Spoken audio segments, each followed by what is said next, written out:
மேலே இருக்கிற பிக்சரில் பார்த்தீங்கன்னா ஏங்கிற ஆப்ஷனில் உங்கள் ஃப்ரெண்ட் இருக்காங்க, பிங்கிற ஆப்ஷனில் பார்த்தீங்கன்னா உங்கள் ஃபேமிலி இருக்குது. இந்த ரயில் பார்த்தீங்கன்னா ஏதோ ஒரு தண்டவாளத்தில் போகும். அது நீங்கள் ஃபஸ்ட்டு யாரை காப்பாற்றுவீங்கன்னு தெரிஞ்சால் கமெண்டில் சொல்லுங்கள். நீங்கள் இந்த வீடியோவில் இருக்கிற க்ளூவை வச்சு தான் கண்டுபிடிக்கணும். பார்க்கலாம் யார் யார் கரெக்டாக கண்டுபிடிக்கிறீங்கன்னு. உங்கள் டைம் ஸ்டார்ட் நவ்.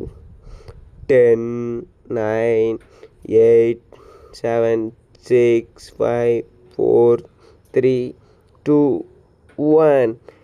ஆன்சர் பார்க்குறதுக்கு முன்னாடி நம்ம சேனலை ஒரு லைக் பண்ணிடுங்க. பார்க்கலாம் யார் கரெக்டாக கண்டுபிடிச்சிக்கிறீங்கன்னு. ஏழு இருக்கிற உங்கள் ஃப்ரெண்டை தாங்க ஃபஸ்ட்டு காப்பாற்றணும். ஏன்னா அங்கே இருக்கிற கம்பத்தில் பார்த்தீங்கன்னா அந்த ட்ராக்கில் தான் க்ரீன் சிக்னல் இருக்குது. யார் யாரெல்லாம் இதையும் நோட் பண்ணிங்கன்னு தெரிஞ்சால் கமெண்டில் சொல்லுங்கள்.